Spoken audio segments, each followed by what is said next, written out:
Hello students, welcome. स्वागत है आपका अपने चैनल पीएस इंस्टीट्यूट में। डियर स्टूडेंट्स, आज हम इस क्लास में पढ़ाई करेंगे क्लास 10 का चैप्टर आपका 3। चैप्टर का नाम है दो चर वाले रैखिक समीकरण युग। इसमें हमें हल कर रहे हैं एक्सरसाइज 3.3 का। पिछले वीडियो में लेक्चर 22 में हमने आपको 3 का सवाल नंबर 1 और 2 बता दिया था। तो चलिए आज हम सवाल नंबर 3, 4, 5 और 6 को हल करेंगे और इसी के साथ ही आपका एक्सरसाइज 3.3 ख़त्म हो जाएगा और उसके आगे हम पढ़ाई करेंगे। तो चलिए बिना देरी के आज हम अपना सवाल नंबर 3 शुरू करते हैं। 3 में क्या कह रहा है एक बार फिर बता दे रहा हूँ आपको। लिखा है निम्न समस्याओं में रैखिक समीकरण युग्म बनाइए। पहले आपको रैखिक समीकरण युग्म बनाना है, उसके हल प्रतिस्थापन विधि से हल करने हैं। कह रहा है इसमें आपको प्रतिस्थापन विधि का प्रयोग करके हल करना है। तो प्रतिस्थापन विधि में आपको बताया गया है कि इसमें आप एक का मान दूसरे में रखते हैं और दूसरे से हम किसी अन्य का मान निकालते हैं। जैसे हम आपका सवाल नंबर 3 हल कर रहे हैं। लिखा एक क्रिकेट टीम के कोच ने 7 बल्ले तथा 6 गेंदें 3800 में खरीदा। कितने में? देखिए ये 7 बल्ला और 6 गेंद 3800 में खरीदा। बाद में उसने 3 बल्ले, बाद में क्या किया, 3 बल्ले और 7 गेंदें 1750 रुपये में खरीद रहा है। तो कह रहा प्रत्येक बल्ले और प्रत्येक गेंद का मूल्य ज्ञात करना है। अब ध्यान दीजिए कि मान लेते हैं आपका कोई कोच है और वो आपके लिए 7 बल्ले और 6 गेंद मिला के 3800 में खरीद रहे हैं और 3 बल्ले 5 गेंद का मूल्य 1750 रुपये है। तो आपसे पूछा गया है कि एक बल्ले और एक गेंद का दाम बताइए। तो चलिए हम हल कर लेते हैं। हम यहाँ पे मान लेंगे, माना एक गेंद का मूल्य, एक गेंद का मूल्य मान लेते हम यक्स रुपये है, मान लें हम रुपये यक्स है, और एक बल्ले का मूल्य, एक बल्ले का मूल्य हम मान लें रुपये वाई। ठीक है, हम मान लेते हैं एक बल्ले का मूल्य यक्स रुपये, हम मान लेते हैं एक गेंद का मूल्य है यक्स रुपये और एक बल्ले का मूल्य है वाई रुपये। तो कितने बल्ले की बात किया है? 7 बल्ले और 6 गेंद। 7 बल्ले जब एक का है वाई रुपये तो 7 का कितना हो जाएगा? 7 वाई और 6 गेंद, 6 गेंद बोला तो 6 गेंद। इसका मतलब है 6x प्लस 7y। हम इसको क्रम से लिख लें, 6x प्लस 7y बराबर कितने का हो? 3800, टोटल 3800 का। इसको मान लें समीकरण 1। ये आपकी है पहली शर्त। ठीक, अब दूसरी शर्त क्या कह रहा है? दूसरी शर्त में बोल रहा कि 3 बल्ला और 5 गेंद। बल्ले का मूल्य हमने माना वाई, 5 गेंद, इसका मतलब 5 यक्स, 5 गुणे यक्स 5 गेंद हो गया, और बल्ला कितना बोला? 3, तो प्लस 3 वाई बराबर आपका 1750 रुपये का। इसको मान लें समीकरण नंबर 2। ये आपका होगा 1750 रुपये, समीकरण नंबर 2।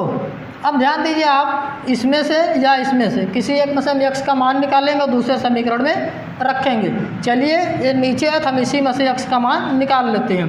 तो यहाँ से हम यक्स का मान निकालें तो इधर हो जाएगा 5 यक्स बराबर, हम इधर लिख सकते हैं 1750। ये देखिए इधर जब जाएगा तो माइनस हो जाएगा 3 वाई। ठीक, अब इधर हम जब यक्स का मान निकालेंगे तो हो जाएगा 1750 माइनस 3 वाई बटे हो जाएगा आपका 5। अब जो ये यक्स का मान आया, इस यक्स के मान को हम समीकरण 1 में रखेंगे। यहाँ से देखिए समीकरण 2 को हम हल किए हैं तो यक्स का मान हमने निकाला, यक्स का मान हम इतना निकाले हैं, तो इस यक्स का मान हम समीकरण 1 में रखेंगे। तो चलिए हम समीकरण 1 में रखते हैं। देखिए 6 है यक्स, यक्स की जगह हमें क्या रखना है? 1750 माइनस 3 वाई बटे कितना लिखना है? 5, ब्रैकेट बंद, प्लस आपका है 7 वाई बराबर आपका 3800। ध्यान रखिएगा 3800 है तो 3800 लिखना होगा। अभी आपका हो गया 3800।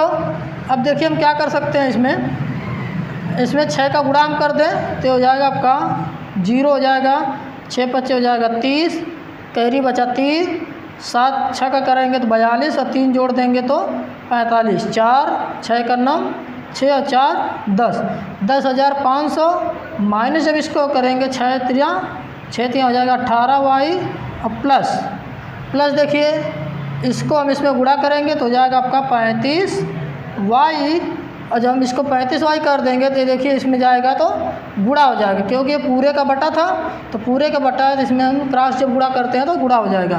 तो इधर हो जाएगा बराबर 5 का 0 में गुणा करेंगे 0, 0 में गुणा करेंगे तो 0, और 5 का 8 में करेंगे 5 8 40, 4 5 3 15, 4 19।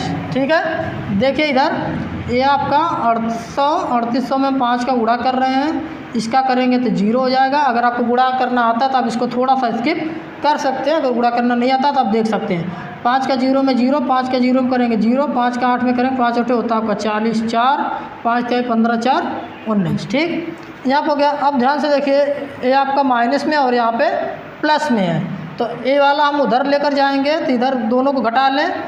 35 में से 18 जाएगा तो कितना बचेगा 17, इधर हो जाएगा 17y बराबर है, देखिए माइनस में है और ये प्लस में मान ज़्यादा है तो हम इसको प्लस ही रखेंगे।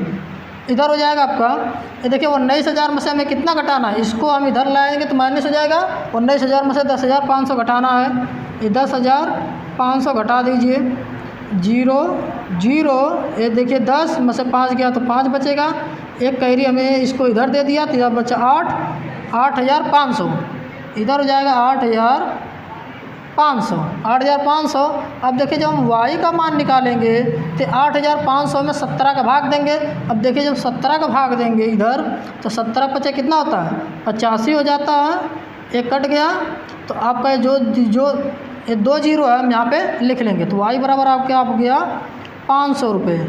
इसका मतलब है आपका जब y बराबर आ गया 500 रुपये, तो y हमने क्या माना था बल्ला, एक बल्ले का मूल्य आएगा 500 रुपये। अभी हमें गेंद का मूल्य निकालना है, गेंद के मूल्य के लिए हमें x के में मान रखना पड़ेगा। आप चाहें तो यहाँ पे y का मान रख के x का मान निकाल सकते हैं। देखिए कैसे, अभी यहाँ पे आपको बता रहा हूँ, थोड़ा मैं इसको इरेज कर दूँ। ठीक,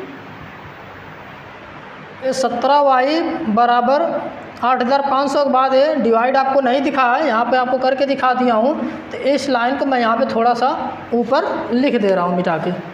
चलिए इसको हम इरेज कर लेते हैं और आगे का हल करते हैं। देखिए आपका यहाँ पे आया है 17y बराबर है 8,500, तो इधर हो जाएगा y बराबर, जब हम भाग करेंगे 17 25 हो जाएगा 85 2 0, यानी y का मान आया 500 रुपये।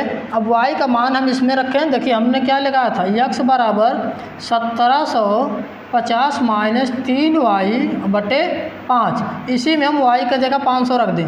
ये 1750 माइनस 3 गुणे 500 बटे 5, ये आपका x बराबर 1750 माइनस 5 का गुणा करेंगे तो 5 यहाँ 15 हो जाएगा, 00 हो जाएगा 1500 बटे 5।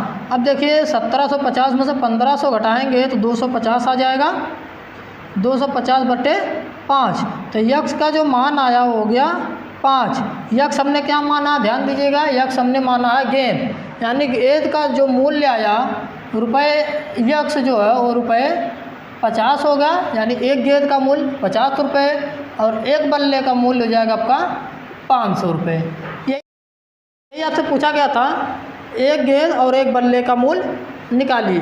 आप इस बात का ध्यान रखिएगा कि अगर आप यहाँ पर बल्ले का यक्स मानेंगे और गेंद का वाई मानेंगे तो आंसर सेम आएगा, लेकिन यहाँ पे वाई जो है यहाँ पे यक्स 500 आ जाएगा और जो यक्स 50 है ये वाई 500 आ जाएगा।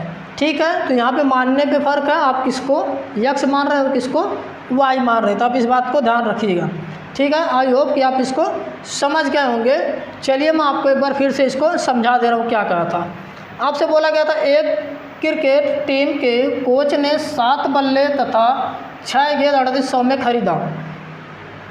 बाद में उसने 3 बल्ले तथा 5 गेंद 1750 में खरीदा। एक बल्ले और एक गेंद का मूल्य ज्ञात करना है। तो हमने यहाँ पर मान लिया कि एक गेंद का मूल्य कितना रुपये एक्स, ये तो आपका आंसर आया। पहले हमने माना रुपये एक्स है, उसके बाद माना एक बल्ले का मूल्य है रुपये वाई। ये रुपये का निशान है। अब देखिए क्या बोला है, 7 बल्ले, जब एक बल्ले का मूल्य वाई रुपये तो 7 बल्ले का कितना हो जाएगा 7 वाई, इसलिए 7 वाई। और 6 गेंद बोला है तो 6 गेंद, गेंद का मूल्य हमने माना है x, तो 6 गुणे x, 6 गेंद हो गया। ऐसे समझिए जैसे अगर मान लेते हैं कि एक गेंद है 5 रुपये का, एक गेंद 5 रुपये का है तो 6 गेंद कितने का मिलेगा, 6 गेंद मिल जाएगा 30 रुपये का। जब एक गेंद है 100 रुपये का तो 6 गेंद कितने का हो जाएगा 6x का होगा। इसी तरह जब हमने माना है एक बल्ले का दाम है वाई रुपये और 7 बल्ले का दाम कितना हो गया 7 वाई, ठीक। तो 6x प्लस 7 वाई, 6 गेंद 7 बल्ले मिला के आपको मिल रहे हैं 3800 रुपये में। इसको हमने समीकरण 1 माना, जो कि शर्त आपकी पहली थी। और दूसरी शर्त में कह रहा है इसको कि हम अब खरीद रहे हैं 5 गेंद, 5 गेंद खरीद रहे हैं और 3 बल्ले, तो 5 गेंद के लिए 5x और 3 बल्ले के लिए 3y बराबर है मिल रहा है आपको 1750 का। आप ध्यान रखिए, चाहे तो आप यहाँ से x या y का मान निकाल के इसमें रखिए, या तो इसमें से x y का मान निकाल के इसमें रखना। तो हमें ये समीकरण यहाँ पे हमने लिखा था, इसलिए हम इसको यहीं पे हल कर ले रहे हैं। यहाँ से x का मान निकालेंगे। ये देखिए 5x का 5x हो गया, इधर आपका 1750 है। ये देखिए इधर बाएं साइड में है प्लस में, जब इसको इधर ले जाएंगे तो हो जाएगा आपका माइनस में। इधर हो गया 1750 माइनस 3y। अब हमें यहाँ पे x का मान जब निकालना है तो देखिए 1750 माइनस 3y, जब इधर आएगा, इधर है गुणे में, जब इधर करेंगे हम क्या हो जाता है भाग, क्योंकि हम इसमें क्रॉस गुणा कर सकते हैं। देखिए इसका बटा हम क्या मान सकते हैं, देखिए अगर हम क्रॉस गुणा करेंगे तो सेम नंबर आ जाएगा, इसलिए हम इधर करेंगे तो डिवाइड में हो गया। अब देखिए यहाँ से हम क्या कर सकते हैं, यहाँ पर हमने किया हुआ है, ये जो यहाँ पर है x का मान, अब इसको मैं मिटा दे रहा हूँ नहीं तो आपको कन्फ्यूजन में होगा। यहाँ पे मिटा दे रहा हूँ। ये देखिए आपका था x बराबर था 1750 माइनस 3y बटे 5। अब हमने क्या किया, यहाँ पे समीकरण जो 1 है, यहाँ पर चाहे तो आप एक लाइन लिखिए, x का मान समीकरण 1 में रखने पर, हमने देखिए x का मान समीकरण 1 में रख रहे हैं, तो x का मान समीकरण 1 में रख रहे हैं। देखिए समीकरण 1 क्या है 6x है, तो 6x का इसमें गुणा किया गया, तो हम ब्रैकेट बनाएंगे और x का गुणा करेंगे। x जो है 1750 माइनस 3y बटे 5, 1750 माइनस 3y बटे 5 और प्लस क्या लिखा हुआ 7y, प्लस 7y बराबर कितना 3800, ठीक है। अब यहाँ पर देखिए इसका हम इसके साथ गुणा करेंगे तो हो जाएगा आपका 6 का जब गुणा करेंगे 6 में 0 का 0, 6 बचे हो जाएगा 30, 3 बचेगा, 7 6 का करेंगे 42, 3 जोड़ देंगे 45, 4 बच जाएगा, 6 का नाम 6 और 4 जोड़ देंगे तो 10। ये हो गया 10,500 और 6 का गुणा जब 3 में करेंगे तो जाएगा 18y। अब देखिए हो गया, लेकिन हर में आपका ये बचा हुआ 5, तो इसको जब हम एलसीएम लिए हैं तो 7 बचे हो जाएगा 35, इधर 5 का गुणा हो जाएगा। इसी तरीके से जब इस पक्ष में करेंगे दाहिने साइड, इसमें भी 5 का गुणा हो जाएगा, इधर जब गुणा करेंगे हो जाएगा 19,000। इधर हो जाएगा देखिए माइनस है और एक प्लस है, दोनों आपस में क्या हो जाएगा घट जाएगा, तो आपको हो जाएगा 17। जब 19,000 रहे, जब ये 10,500 इधर जाएगा तो माइनस में जाएगा। अभी आपको घटा के दिखाया था कि अगर आप 19,000 में से 10,500 घटाएंगे तो हो जाएगा 8,500। अब 8,500 में अभी आप देखिए यहाँ पे लिखा 17y बराबर 8,500, y बराबर, अब देखिए 17 का भाग देंगे, 17 पच्चे हो जाएगा 85, 8 2 0 बचा, y का मान 500। y हमने क्या माना था एक बल्ला, एक बल्ले का मूल्य आ गया 500 रुपये। अब हमें निकालना भी गेंद का मूल्य, हमने गेंद के लिए क्या निकाला, x बराबर 1750 माइनस 3y बटे 5, 1750 माइनस 3y बटे 5, इसमें हम 1750 किए हैं माइनस 3 और गुणे y की जगह हमने क्या निकाला अभी 500, तो 500 को गुणा कर देंगे हम, इधर हो जाएगा आपका 1500, 1750 में से 1500 हम घटाएंगे तो हो जाएगा आपका 250, 250 में 5 के भाग देंगे हो जाएगा 50। तो आपका आंसर आया जो x यानी कि गेंद का मूल्य हो गया 50 रुपये। तो आई होप कि अब आपको समझ में आ गया होगा, कोई कन्फ्यूजन नहीं होगा। फिर भी अगर आपको लगता है कोई दिक्कत है तो आप इसको फिर से आप बैक करके देख सकते हैं। आइए हम आते हैं सवाल नंबर इसका चौथे पर, ठीक। तब तक मैं इसको इरेज करता हूँ, सवाल नंबर 4 पढ़ लेता हूँ।